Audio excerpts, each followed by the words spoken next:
तो आज हम काठमांडू घाटी के बिल्कुल पास ही एक छोटी लेकिन दिलचस्प हाइक पर नज़र डाल रहे हैं। हमारे पास कुछ जानकारी है इस पर। देखते हैं कि ये जो जमाचो हाइक है, इसमें ऐसा क्या खास है। मतलब शहर से दूर जाए बिना नेचर का अनुभव, ये तो बढ़िया लगता है। हाँ बिल्कुल। ये असल में शिवपुरी नागार्जुन नेशनल पार्क के अंदर है। रास्ता आपको जमाचो गुम्बा तक ले जाता है। अच्छा, ये नेशनल पार्क के अंदर है? जी हाँ, इसीलिए ये इतना संरक्षित और हरा भरा है, शहर के इतने नजदीक होते हुए भी। ये बात तो है। अच्छा, तो अगर किसी को जाना हो तो कहाँ से शुरू करना होता है? नोट्स में फुलवारी गेट का जिक्र है।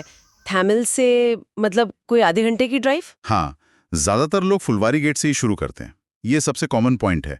और वहीं गेट पर ही आपको पार्क एंट्री का परमिट लेना होगा। परमिट? अच्छा, क्या खर्चा आता है इसका? देखिए, नेपाली नागरिकों के लिए तो सिर्फ 100 नेपाली रुपए हैं। सार्क देशों के नागरिकों के लिए 150 और बाकी विदेशियों के लिए 1000 रुपए। ठीक है, समझ गई। तो ये परमिट का सिस्टम भी है? जी, ये जरूरी है पार्क के रखरखाव और संरक्षण के लिए। सही बात है। अच्छा, तो परमिट लिया, अंदर गए।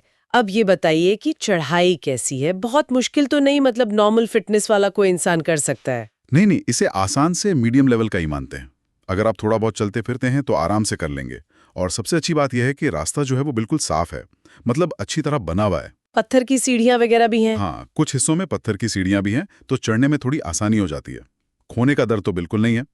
ऊपर मतलब जमाचो गुम्बा तक पहुंचने में मान लीजिए 2 से 3 घंटे लगते हैं। 2 से 3 घंटे। और ऊंचाई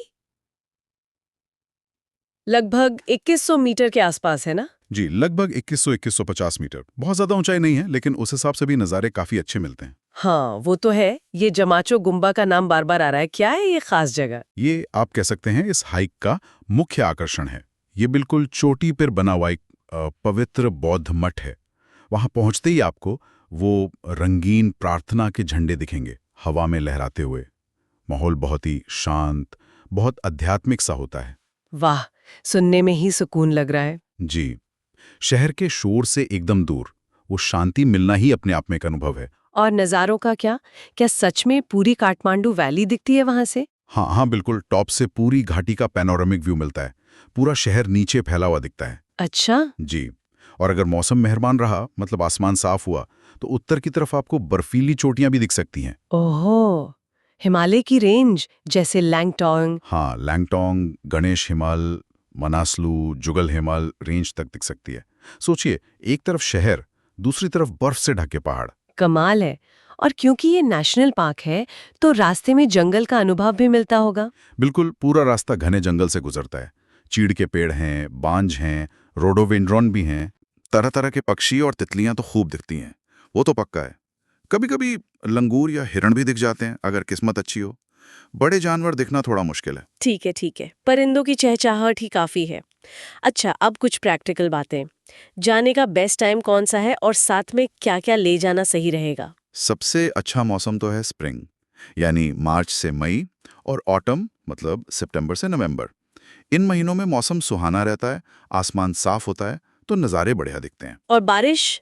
मानसून में मानसून मतलब? जून से अगस्त में बचना चाहिए। रास्ता फिसलन भरा हो सकता है और बादल भी रहते हैं, तो व्यूज भी नहीं मिलते। सही है। और ले जाने के लिए पानी तो जरूरी होगा? हाँ, पानी तो बहुत ज़रूरी है। और कुछ खाने का सामान, स्नैक्स वगैरह भी रख लीजिए, क्योंकि फुलबारी गेट के बाद ऊपर कोई दुकान नहीं है। अच्छा, कुछ नहीं मिलता? जी नहीं, पार्क को नेचुरल रखने की कोशिश है, तो पानी, स्नैक्स, फिर धूप से बचने के लिए टोपी, सनस्क्रीन। मौसम का भरोसा नहीं तो एक हल्की रेन जैकेट भी रख लें तो अच्छा। और सबसे ज़रूरी, अच्छे ग्रिप वाले हाइकिंग शूज़। और गाइड? क्या गाइड लेना जरूरी है? आपने कहा रास्ता तो साफ है। नहीं, ज़रूरी तो बिल्कुल नहीं है। अगर आप ग्रुप में हैं तो आराम से जा सकते हैं, रास्ता सीधा है। लेकिन हाँ, अगर कोई अकेला है या फिर उस जगह के पेड़ पौधों, कल्चर के बारे में और जानना चाहता है, तो गाइड ले सकता है। जानकारी भी मिलती है और सेफ्टी भी रहती है। समझ गई। तो कुल मिलाकर ये जमाचो हाइक शहर के इतने करीब होकर भी नेचर, स्पिरिचुअलिटी और व्यूज का एक अच्छा पैकेज है। उन लोगों के लिए तो ये परफेक्ट है जिनके पास समय कम है लेकिन एक अच्छा अनुभव चाहते हैं। बिल्कुल सही कहा। एक छोटी सी ट्रिप में आपको फिजिकल एक्टिविटी भी मिल गई, मेंटल पीस भी और यादगार नज़ारे भी।